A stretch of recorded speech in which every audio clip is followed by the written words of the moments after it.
What's going on, everyone? Welcome back to episode 58 of the Lombard Trucking Show. I'm your host, Michael Lombard, and I got a very special guest with me today. This is somebody who came across my For You page on TikTok, and I immediately noticed the positive content on there. And if you're familiar with TikTok or more specifically Trucker Talk, you know that it can get pretty toxic sometimes. And for as much content as I put out on there, the fitness stuff always falls on the wayside, gets a couple views here and there. But the only way to get a rise out of people is always by saying something extremely polarizing, like mentioning automatic transmissions or something like that. But this person came across my For You page with some positive content. They're also a fellow flatbedder, and as you know on this show, we're flatbed appreciators. If you listened from a couple episodes ago, I know I ranked it second to bull haulers. We're the toughest sons of bitches out there. So I knew just off the positivity, and as a fellow flatbedder, I said I got to get her on the show. So without any further delay, I want to welcome Miss Casey Litz to the show. How you doing? I'm doing great. Thank you so much for having me. This is fun. Yes, absolutely. No, this is fun. This is the reason why I do this is actually because it's fun, because I love talking to people. I love getting their stories. And especially, like, I love the trucking industry. I have a passion for it. Mhm. And it's, from what I've heard from years ago, I heard that truck stops used to be more social and stuff like that. And there was more chatter, a little pre-technology, Yeah. people socialized a little bit more. And now it's not so much like that. And I've recently been wanting to get more drivers out there, because this is a way to network. This is the way to do it. And TikTok has become the new social place for all drivers. Yep. Absolutely. Absolutely. I But hear that all the time. Like people talking about back in the day, driving for this company, when I would pull up to a truck stop, like, you know, people would admire us or da da da. But this is what we have now because that's how we've evolved. yeah, you can call it evolution. Technology evolves with us. You're absolutely right. I do a lot of shit talking about AI and technology on this show as well, which but I can go off on another tangent. That's not what we're here for today. What we're here for today is you, man. So what's your story? Where are you from? And you walk us up to today's date. Yeah. So I grew up in West Virginia and in Charleston, West Virginia, and I pretty much lived there my whole life. I now live in Georgia. I moved to Georgia about a year ago. Um, but when I was living in West Virginia, uh, like the past 10 years, I've been a musician. So I spent about 8 to 10 years with a band, traveling around the United States with a 6-piece band. And during that time, I was also bartending and serving, which was a really busy schedule. I would work all week and then I'd travel every weekend to play shows. And the band life was not very lucrative. So after a while, that just became exhausting. And I loved it, but the band kind of What went its separate ways. what kind of band? I gotta ask. Yeah, so we were a 6-piece band, kind of a blend of blues, rock, and soul. And I was the lead singer, and I also play guitar, ukulele, and I write songs. So yeah, we did our thing for a while, and so after the band fizzled out, and then I was just bartending. I was just kind of thinking about what direction I wanted my life to go. I was headed down to Florida to go visit my mom. I was driving down there, and I started thinking about like careers that I would enjoy. And this is what kind of led me into trucking. Was instead of thinking about a job like how much does this pay, I started thinking about, and this sounds a little bit hippie, but I am a little bit hippie. I started thinking about what emotions or what do I really enjoy in life, which in that moment I decided or I realized were like adventure and freedom, and I love to explore. I like being on my own. I would love to wake up in a new place every day. So I was just driving down the road thinking about that stuff, and I looked over at these trucks, and I'm like, oh my god, like I think I might be a really good truck driver. like, this is checks all the boxes, you know? So then I started researching all of it. And something about it just felt right. It felt like it was something I would actually enjoy instead of a job that I just went to make money, you know? That it was like a satisfying career. And I've been in it 8 months, and it really has been like, I'm super happy that I followed that, because it hasn't led me wrong so far, you know? No, this is actually a really sick story. Which by the way, when it comes to driving careers, I do have a few connections in the music industry, and when it comes to driving, I mean, you can get yourself right back to the music industry too, because you can Yeah. drive like tour buses for people, because they're just as other companies are desperate to hang on to drivers with turnover.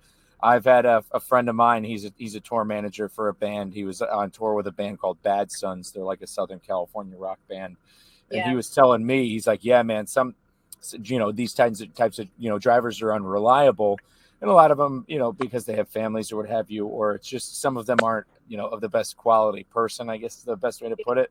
And it's just, yeah, but there's opportunities too. I've had a few friends tell me that, there's major tours like Taylor Swift and stuff where they need tractor trailer drivers. It just requires 6 to 8 months out, but they pay good. So you can find your way back that way. I've thought Don't, about that. Oh, yeah, yeah, definitely. but Definitely. right now you're doing flatbed. You started out your career flatbed. So like, did you go to school in Georgia? You went to CDL school in Georgia. Did your company pay for it? I went to CDL school actually in West Virginia, like right before I moved. And it was awesome because I found out that West Virginia offers this like grant program to where if you're over the age of like 28 or something, because I'm 33, if you're over a certain age, they will pay for like a trade school for you. So I went to 160 Driving Academy in West Virginia for free. My state paid for it for me, which was amazing. It was about a month, a little over a month. Got my CDL, and I was the first female to graduate, one and done, first time from that school. So that's pretty cool.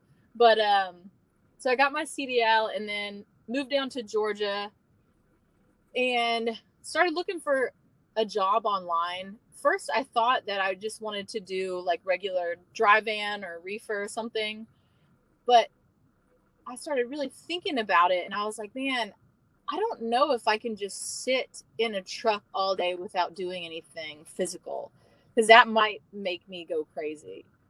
So I looked into flatbed, and I'm like, man, this seems like such a good balance. Like, I like to work. I love to be outside. I like to work outside.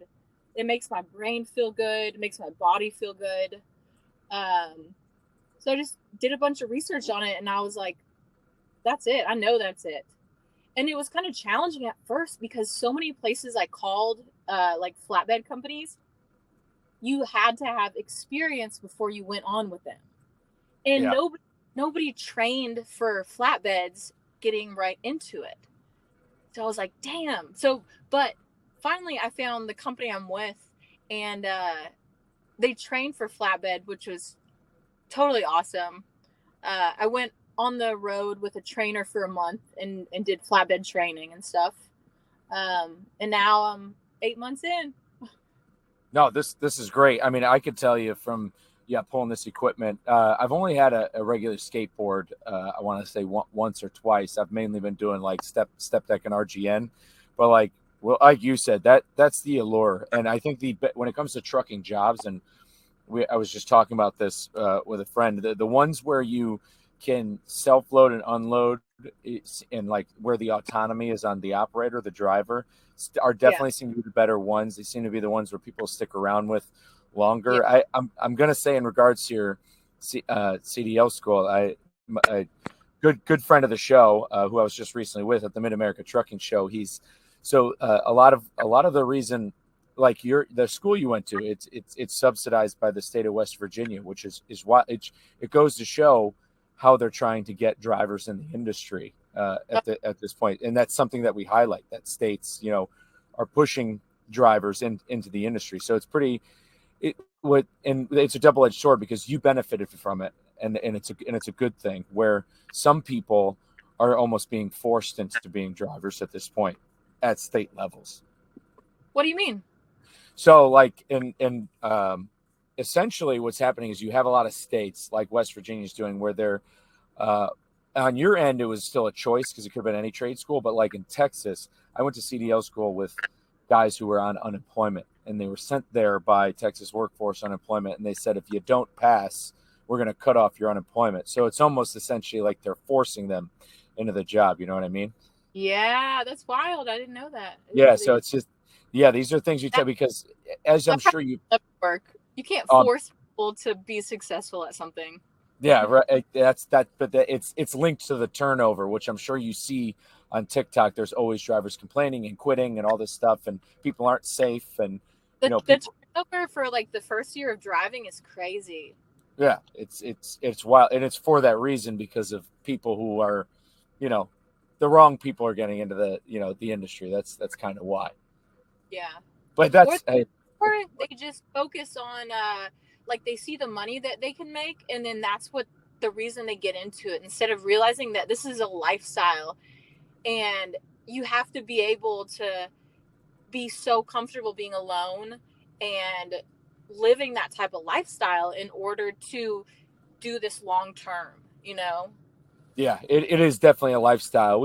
I talk about it a lot with people. There's in the last couple of years with COVID, like the freight markets were really, really good. And so a lot of the wrong people got in at the right time, and they rode a really good wave. And a lot of people got their own trucks, and they scaled these businesses to grow off of revenue that was not going to be guaranteed for the long term. And so a lot of people didn't realize that this is a lifestyle. This isn't some, side hustle you can get. It hasn't brought the most amount of talent. Yeah. Yep. But you're doing flatbed now. You're liking it. So where have you been going? Where do you operate? What have you been hauling? Oh my gosh. Okay. So I pretty much go all over the United States. I don't really go a lot like northeast. That's only good. The farthest northeast I've been with trucking is New York. But I'm in the Midwest a lot, down south, even out west. So anywhere besides the Northeast. So we haul like a little bit of everything. Like yesterday I was hauling sheetrock over to Colorado Springs. I'm headed to pick up some shingles. I do lumber, pipe. The only thing I haven't really hauled is like heavy like machinery or any type of machinery. I haven't really had too many loads like that. I've had a few like lawnmowers that I've dealt with, but not too many loads like that. Even some weird stuff. Like one time it was actually pretty cool. I delivered these like tiny little fences to a piglet farm in Minnesota, and I pulled up and it was just like a bunch of huge like warehouses full of piglets. And I was like, I told the guy unloading me, I was like, listen, actually my dispatcher told me that like, you guys, I'm allowed to go see these piglets, right? So this is part of the agreement. And he was like, get out of here. Like, I'm sorry, we can't let you see the piglets. It's like a health hazard or something like that. But so it's just, you never know what you're going to haul, No, that's pretty cool. You should have bought one. I know, man. I was a little bit hurt from that, but no, that's pretty cool. And now, so what I like to do with the show and what I like to highlight, I mean, do you like the company you're working for? Like, are they taking care of you? Are they good? Do you have any horror stories? We like to highlight the crap companies, and we like to also say who's the good company. I'm so happy with my company. So they're Halver Lines Trucking. They're based out of Wisconsin. They have a couple terminals in Minnesota, one in Iowa. So my intention with picking a trucking company first was flatbed training, but then I wanted to focus on picking a company that was like a medium-sized company. I didn't want to go with a huge carrier or somebody that was too small. And I'm super happy that I went that way because they have enough business to where I'm always busy, but these people like they actually treat you like a human and not a number. You know what I mean? Like I think in my company there's maybe 75 flatbedders, which is enough. Like those dispatchers are busy, but still like you can call them any time of the day and they pick up and they actually like care about you. You know what They I know mean? your name. Yeah, 75 drivers. Yeah, they know your Yeah, name. and it's it's comfortable to talk to them, and the company, it's I feel like I couldn't have picked a better company to work for. They're truly amazing. No, this is good. Yeah. This is good info for anybody out there who's looking, who any new drivers who are looking at this. And I believe I know the truck lines you're talking about. It's HALVOR, right? Uh-huh. Okay, Yeah. yeah. And so you do they do more than, because I think I've seen reefer trailers that they have, right? Yeah, so they have they have flatbed and reefer and dry van. Yeah. Okay, so yeah, so they have options. So no, this is good info for people want to know, because I mentioned it early on, I believe episode 2. One of them in the early episodes, I initially wanted to start off doing flatbed, but the reason why I didn't, I was going to go either to Maverick, TMC, or Melton Truck Lines, because they're companies that like have their own schools or what have you. Yeah. But then I found out that they did hair tests, and at the time I don't. At the time I had only stopped smoking pot for like Yeah. 2 months, and my hair was short, but it's just like I didn't want to risk it, and I needed to start going to CDL school like when I had to start. I couldn't like take any more time off, and so Yeah. yeah, hence the delay. I'm sure. Yeah, I'm sure if you were going on if you were going on tour, yeah, you must have had to get your hair clean or something. Well, I can't comment on that. All right, yeah, I no, you plead keep the that off fifth, the record. plead the fifth on that one. Oh But yeah, as far as so I've been trucking 8 months with them. Uh, the first 6 months, this is amazing, but I would have people from the company call me like every month, random people like in administration, just call and be like, "Hey, we just want to ask you like, how are you doing out there? Are you enjoying it?" Like, uh, they have a thing where the dispatcher is call you to talk about like how your driving score is, and then they ask you, "Hey, do you think there's anything better that we could be doing?" And I'm like, "Oh my gosh, I've never had a job where the business is asking me how do I think it could be like run better, or like, you know what I mean?" I just think that's a great sign, and I am super happy with this company. I think that they actually have a heart and they care about the people that they're employing, you know. that's really good, and I'm glad you bring that up, because the truth of the matter is that and it's hard for, especially because you're new to trucking and you're a new driver, and I felt the same way with Pam. But as you go along, you begin to realize, and the confidence you gain, each day you're out over the road, is that you know I used to view like, yeah, my driver manager or whomever as like my superior, but in reality it's the other way around. um, that Yeah. that's the truth. The driver runs the business. The driver is the one who runs the business. Hold I on. Something on my e-log just went off. Give me 2 seconds. You're good.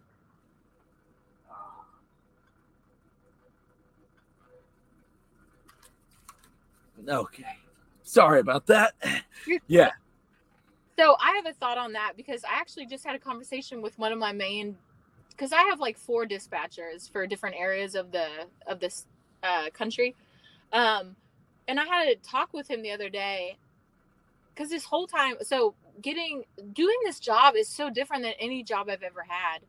I'm like, how do I become more efficient at this? I just can't figure it out. You know what I mean?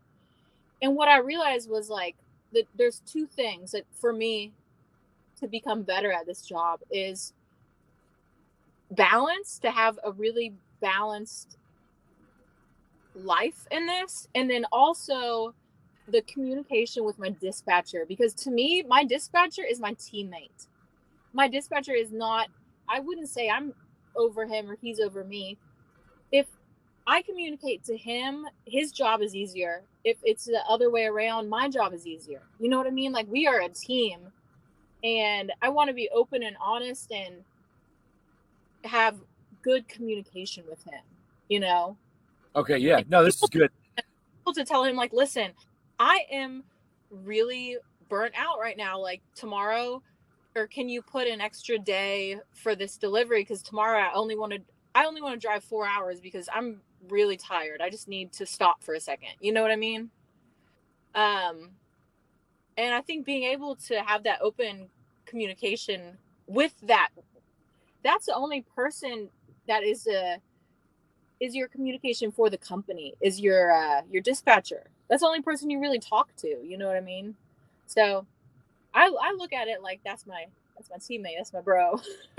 That's probably the higher road to take than I had originally say. I just say it with, I just don't think drivers should fear the companies, like, because I used to work at jobs before trucking where, you always have a fear of management. You don't want to show up. Like, I've never called out sick from a job, and it's just driving is the first job where I actually have the confidence to, like you said, but like where these driver managers, all you need to do is communicate with them. Yeah, there's no reason to think that. The reason why I say superior is because I think that I just value our job. More than them sometimes. And I even made a video. Yeah. I made a video about that, saying about how, in theory, drivers can get themselves to the point where they could do a dispatcher's job. So I mean, in that sense, but you're absolutely right. It takes being a teammate and good communication, calling, because that's even with what I'm doing now with the current dispatcher I work with, even as an owner operator, I need to call and let him know, because he knows what I'm doing, but he doesn't know what I'm doing. So it's just, you give that constant check. You just, like, it's almost like shooting somebody a text, but you can't text them. Yeah. Hey, I'm here. Hey, I'm here. You're right. That's good. No, it's good to hear. And especially, like, okay, it's taken me a while to understand that, because in the beginning when I started, I was like, I really felt like they were my manager. So I know what you mean about getting over that and being like, oh, okay, like, I don't need to feel inferior to this person.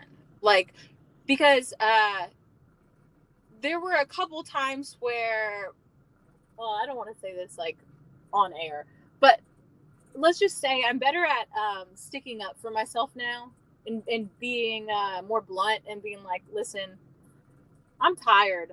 I'm shutting down for the night. You know what I mean? So it's just something you kind of learn over time, just because a lot of people have never ever had a job like this. You don't know how to deal with that type of relationship, you know? Mm-hmm. I completely agree. It's sometimes you have to navigate, like, your schedule. You need to be like, hey, I'm actually going to do I think it's best if I do a 34 here. And it's because it works with your schedule. Like, hey, I'm going to do a 34 here, or hey, I'm actually going to make it here, park here, deliver at this time. You've kind of got to steer it that way. And you learn that as you go. Yeah. Or, like, okay, for example, a few months ago, I was in maybe Minnesota or Wisconsin. It was like 10 degrees outside or something. And I had to secure this load outside, right, of pipe. And it was like raining and kind of snowing. So I was like, I had my gear on, but I was kind of soaking wet, and I'd have to get back in my truck every once in a while to get warm. And it took me I was outside for like a couple hours, 2.5 hours or something like that.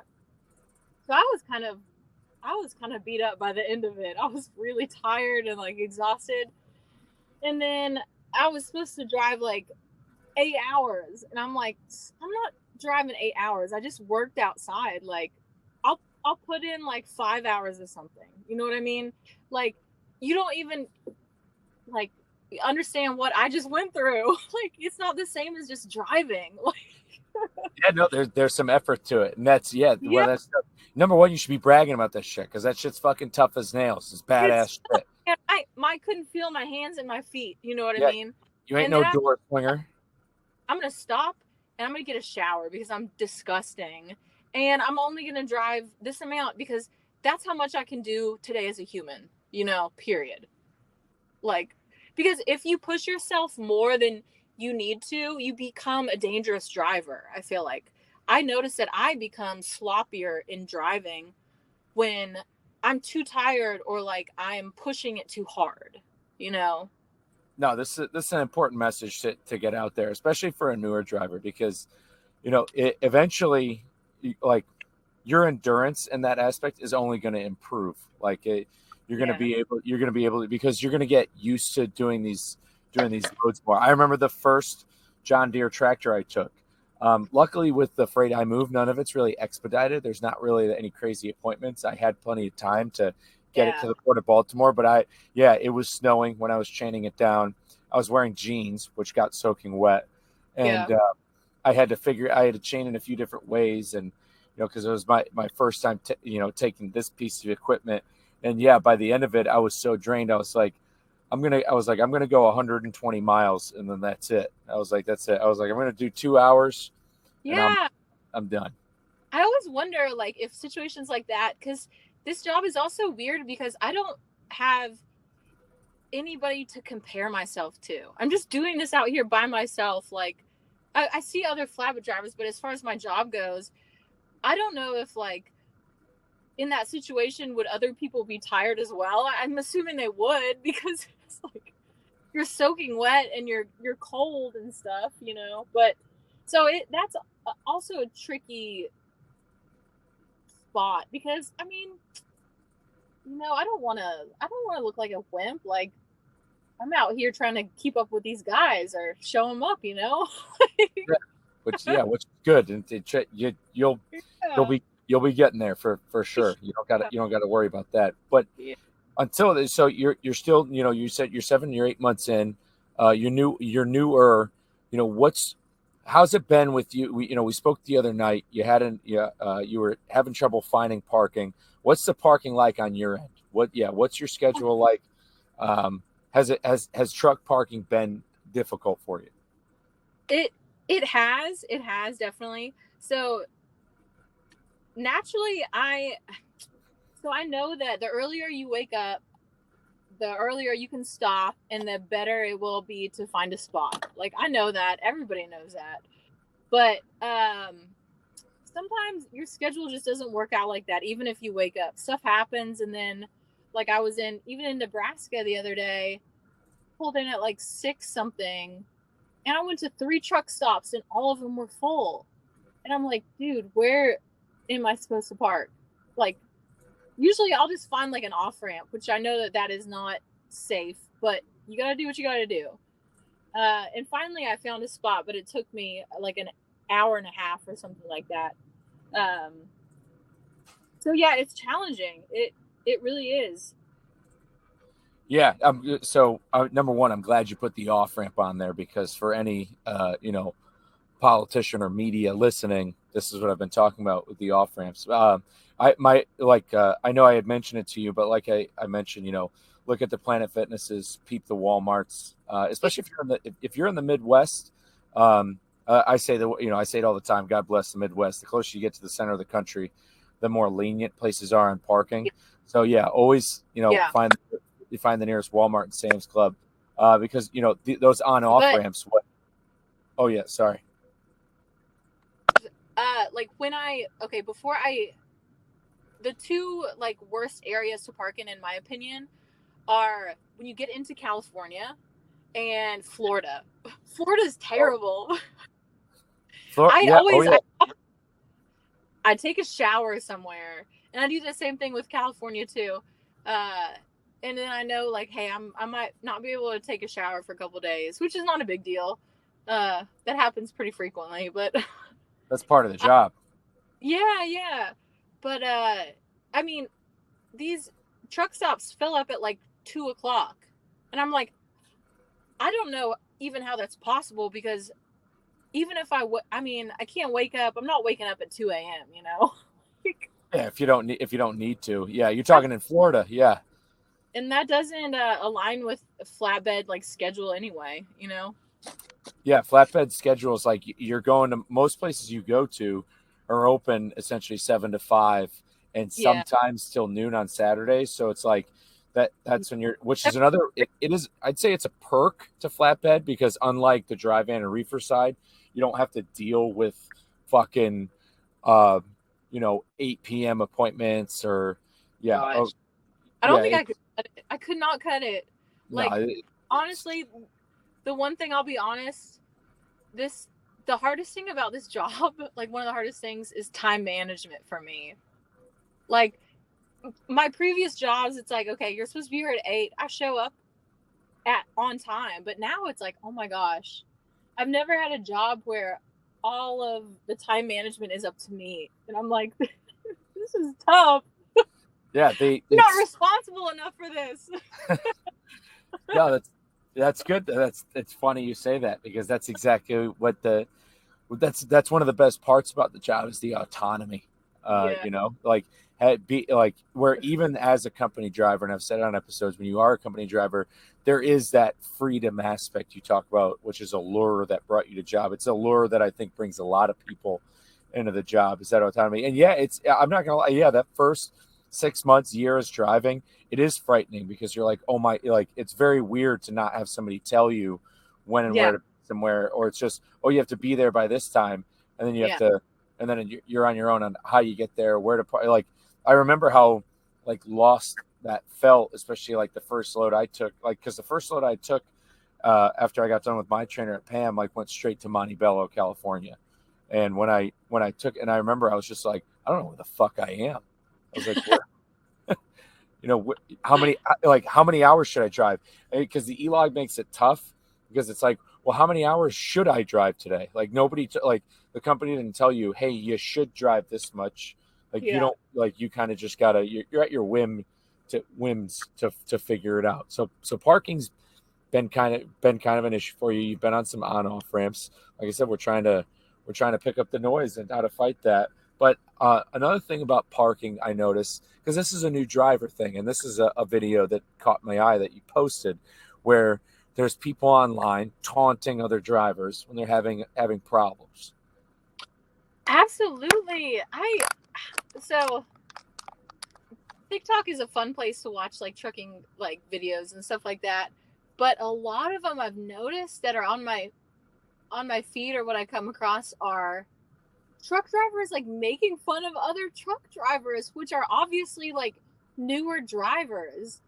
And I'm like, man, do you really have that big of an ego that you're gonna make fun of somebody that's trying to park like a 53-foot trailer? Like, are you serious?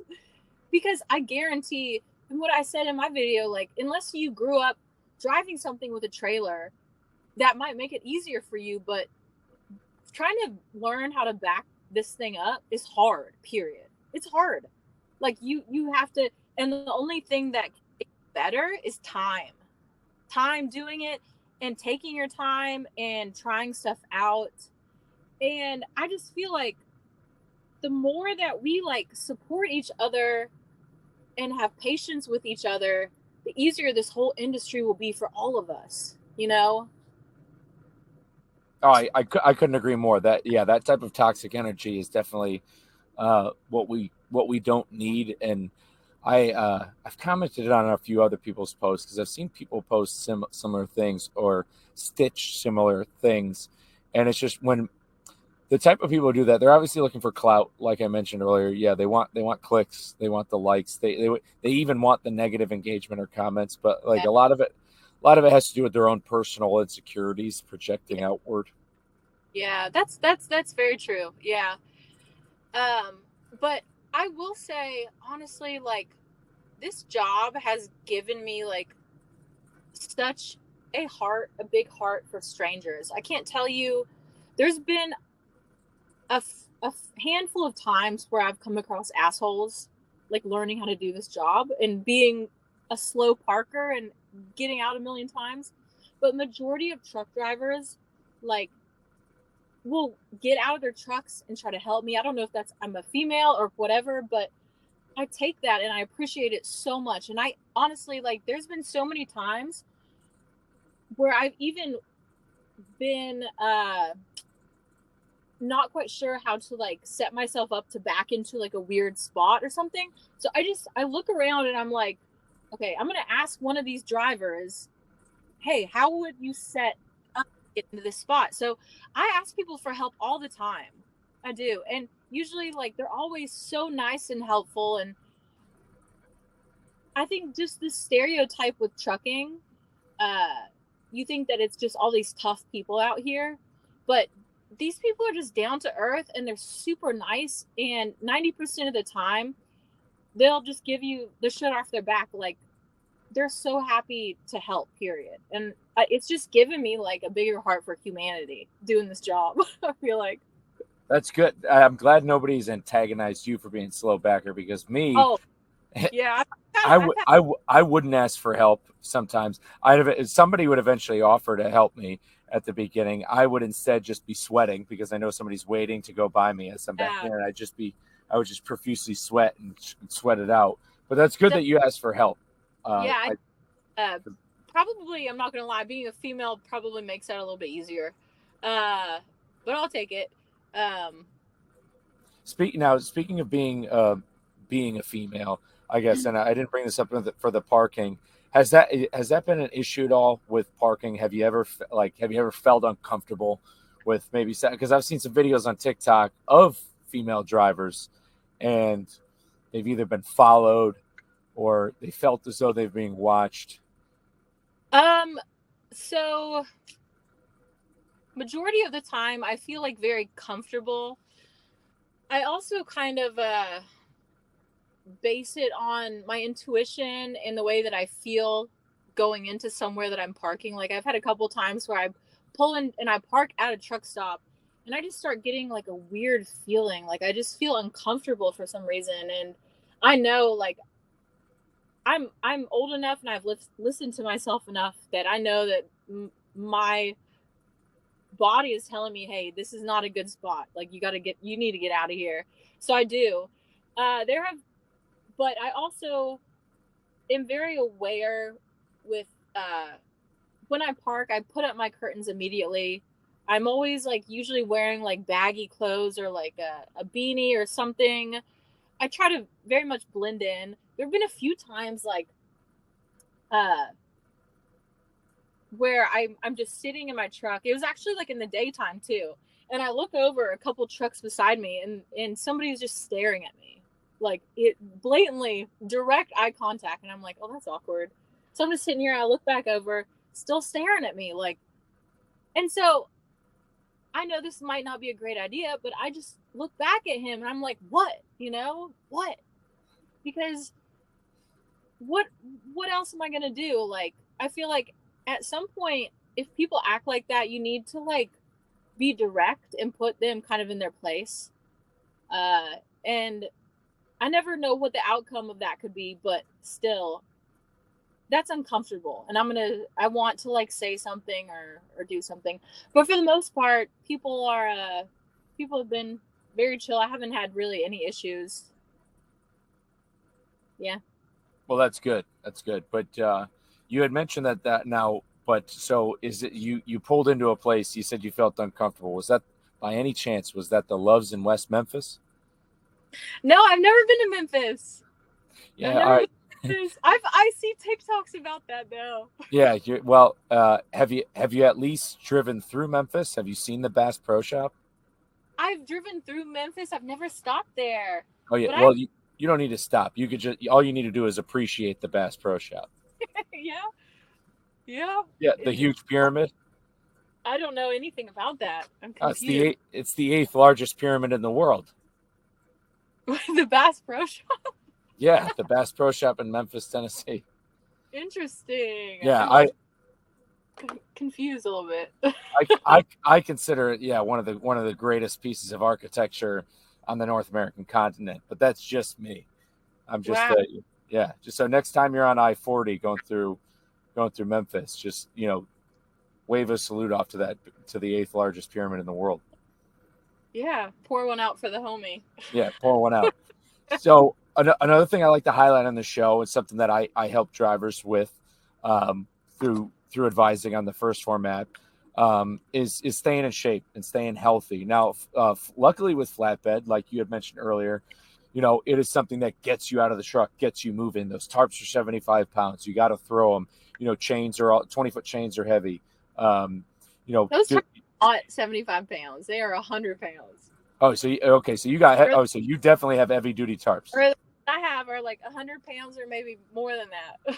Yeah, I don't know how much mine weigh. I do little workouts with them. I haven't weighed them yet. They could be 100 based off of how they feel. I'm lowballing it so people don't think I'm lying. Yeah. But but that's I feel what I say. Because that's like majority of my body weight.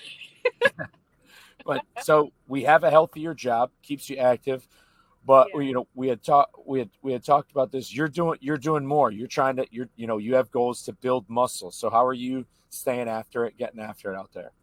Yeah, absolutely. So I have like a dumbbell set in my truck, and I've really enjoyed working out my whole life. And one of the hardest things about this job is not having access to a gym, which I know you were telling me about Planet Fitness and the parking ability, which I'm definitely gonna look into. So I do I have like upper body and lower body days, stuff like that. And my main thing is I just want to be able to do the physical things that I need to do for my job without asking help. Like today, usually you'll have a forklift guy that can put your tarps on top of your flatbed. But today I was at a spot where there weren't forklift guys. So I rolled them up, and then I had to haul them onto my shoulder and push them up onto the flatbed. That's a lot. I weigh 140 pounds, and that's a 100-pound tarp. So I just want to be able to maintain that and, carry my weight. So are you saying your tarps, this was to put your tarps back on the trailer? Or do you put them on top of your headache rack?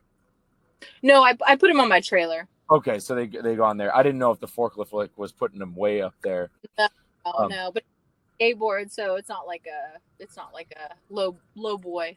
Yeah, you're like I'm not sure how tall you are, but I assume it's right at your eyes. Yeah. So that's a decent overhead workout. Yeah, it is. Yeah. That, and then so I'm a vegetarian. And I'm very much into health and nutrition. So I always have a ton of produce in my car, and try to stop and get groceries at any place I can, wherever I am. I make every single meal in my truck. I rarely eat out, maybe twice when I'm on the road. That's it. So and doing that, I can just, it also benefits the way that I feel mentally. That's what I notice the most. And I've had times where I ran out of groceries and I have to eat shitty food for a few days, and my energy level just plummets and everything is harder. So it's just important for me to maintain a balance, eat really well. That's the number one thing, is eating well. And then moving around. Yeah. Yeah, they're key parts of the job. And what stinks is companies will go out there and say, "Oh, exercise 30 minutes a day and XYZ," but there's no emphasis or highlight on it, and that's part of the reason why I make content talking about it, and why I post about it, and why I want people to come on the show and talk about it, because the only way to make the change in the industry, because the stats are alarming, is if it becomes the norm. And so if the conversation goes this route and drivers start hearing more drivers doing XYZ, cooking their truck, they're going to realize, oh my God, this is what I need to do. Because the stat, I said it probably a million times at Matt's over the weekend. Average age of retirement is 64. The average life expectancy of a driver is 61. Most people are not going to make it. And it's that's not the life that people who deserve this job. You just described drivers as kind-hearted, nice, helped you out, we'll give you the shirt off your back. I don't think those types of people deserve to die soon, but they need to learn to take account of it. But I feel very lucky to have developed good habits as far as like healthy nutrition go before I came into this industry. So I totally get why, if you didn't have those habits before, how this would just make it a lot worse. I completely understand that. Yeah. It's like just don't overwhelm yourself. Just start by doing little things. You know what I mean? Like getting out and walking like you do. I do like shorter workouts, or when I stop the truck to do something, I do like 20 push-ups or something like that. You know what I mean? So it's just little things throughout the day. You don't have to stop and do an hour workout where you're exhausted. Just do things that work for more of like the lifestyle that you're wanting to create, you Yeah. know? Best advice you could have probably gave. Like I know I mentioned like the wait times at shippers and receivers. Those are good times to walk. But at the end of the day, depending on your schedule, you said it best. Get it in while you can. 15 minutes here, 10 Yeah. minutes here. Like, and then at the end of the day, it's added up to 90 minutes of movement. And you Yeah. didn't even know it. It's really important. So you cook. Now when I grocery shop on the road, I mean, you can pull in and out of any Walmart, whether you're staying there or not. Walmarts have truck entrances. Is that where you've been shopping at? Oh, do they all have truck entrances? Yeah. So I used to pull Walmart trailers for when I was working at Pam. I used to run a Walmart dedicated run, and so like Walmart, like um, the way Walmart's work is, I mean, they get replenished via distribution centers, and I mean they get trailers dropped behind their stores all the time. Like they have back docks, and they'll Yeah. have like three or four doors, grocery or general merchandise, and so there's places like you can always really look. And sometimes there's signage on roads, sometimes there's not. You got to go on Google Maps, but you could see like that you could pull into a Walmart, and then you just gotta figure your way out. I didn't know if that's where you had been grocery shopping. Yeah, so I try that mainly. I buy a shit ton of groceries before I come on the road. So the only thing I need to buy is like produce on the way. Um, but I pull into some Walmart sometimes. I'm also kind of unsure. I need to look into that more because I'm always unsure about, hey, will I fit into this area? You know? So Yeah, luckily now, do you have a 53-foot flatbed or do you have a 48? it switches up. Right now I have a 48, but sometimes I have a 53 with the company. Okay, yeah, no, it's very that less amount of length will make such a big difference when you switch between the two. I feel like. Yeah. Or sometimes I'll stop at a truck stop and get like an Uber to go get groceries. Yeah, also yeah, that can also work too. No, but that's good. You're staying healthy. So, do you cook like what do you use to cook? Do you got an air fryer? Do you got like Uh what do you I have use? I don't have a microwave, but I have like a little electric skillet. That's like the only thing I use. Mhm. All right, perfect. Well, just for any of the listeners out there, take notes on some of these things. So, and another thing I find impressive. So, I don't follow a vegetarian diet. Everyone has their reasons. I'm a firm believer in people should be self aware of their bodies. You know what makes you feel good. You know what makes you feel doesn't. Some Yeah. people feel good if they're eating vegetarian diets. Some people don't. What have you? But Yeah. there's people who might be interested in doing a vegetarian diet. You're able to do it, and you're a flatbedder, which I feel like is very harder. So I mean, Yeah. this is all the evidence you need that if you want, because the thing is when it comes to following a vegetarian diet is it's restrictive. So you're not allowing yourself to eat certain things that are available.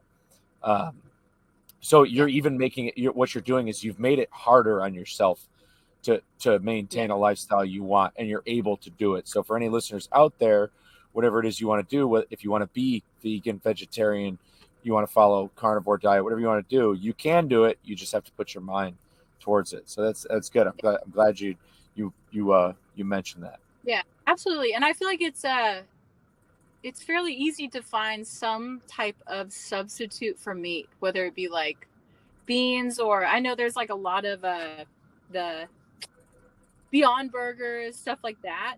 Um, they've made things to taste pretty good now. They've upped the vegetarian game in the Yeah, grocery store.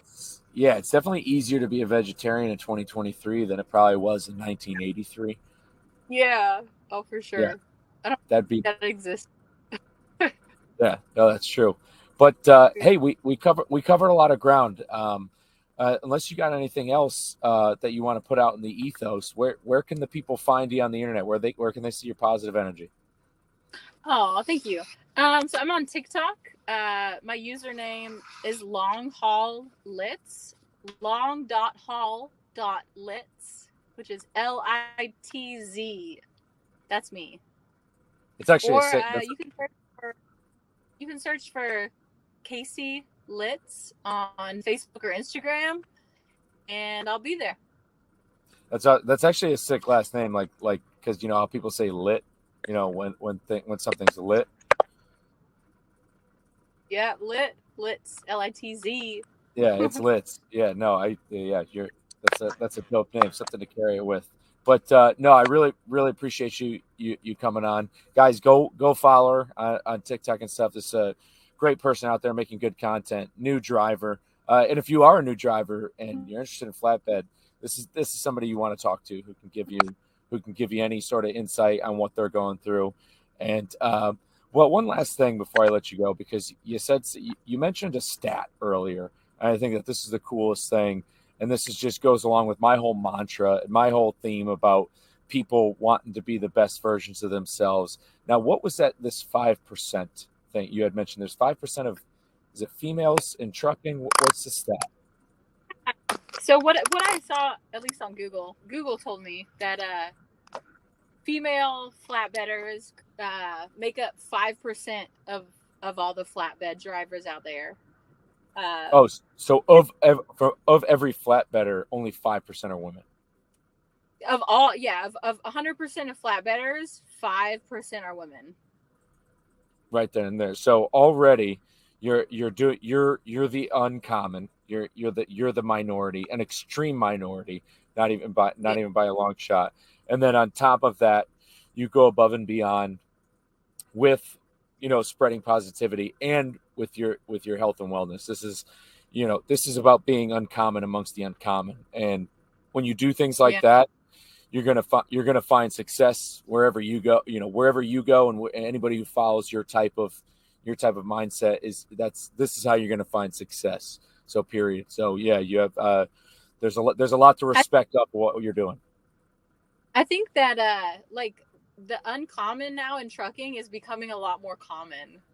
Like it's amazing to see how many more females are doing this, and just I also love trucking because it's just such a random group of people. Like all truck drivers from like every walk of life, you know. Mm-hmm. And that's what makes trucking cool, is that it's just uncommon people doing a job. Yeah, I've said it on several episodes that trucking isn't for everyone, but it's for anyone. Yes, yeah. It's the best way to put it, because yeah, you watch as time goes on, you're gonna meet people who like I mean, you for example, like you're the first person I met who left, like you were in a touring band who did that, who came into trucking. I mean, you're eventually gonna start meeting a lawyer who left. You're gonna meet, yeah, you're gonna meet the most odd, Barnum and Bailey circus of people. But hey, I just want to say real quick, hopefully I'm not breaking up too bad, that I appreciate your videos. And the reason I came across and was interested in your videos is because you were so positive, and were very motivational, and you're such a good storyteller, and just kind of made me feel hyped about being a truck driver. So I appreciate the energy you put into all those videos you make. Yeah, I can't appreciate that enough. That's what I want to do. I want to inspire. I do like telling stories, and what I like even more than my story, the one I'm writing, is the ones other people are writing out there too. But I can't appreciate your kind words enough. I'm glad it's getting out there. I'm just trying. I really want to lead by example. I want drivers to be happy. I want them to be healthy. I want them to be as energetic, and I want to be as pumped up as you are about the job. Yeah, yeah. And I truly believe the only way to create change in anyone else is to create change in yourself. And then other people see that and then they're inspired, and that's how everything changes. Yeah, man, that's how we can do it. We can only do it one person at a time, one day at a time. Yeah, that's right. But yeah, let's we can wrap it up here, guys. Like I said, find her on TikTok, long.hall.litz. You know where to find me everywhere. I'm at Lombard Trucking. Also got a website going. If you just want to find any of my contacts or content, you can go to lombardtrucking.com. And with that, guys, we'll see you on the next one.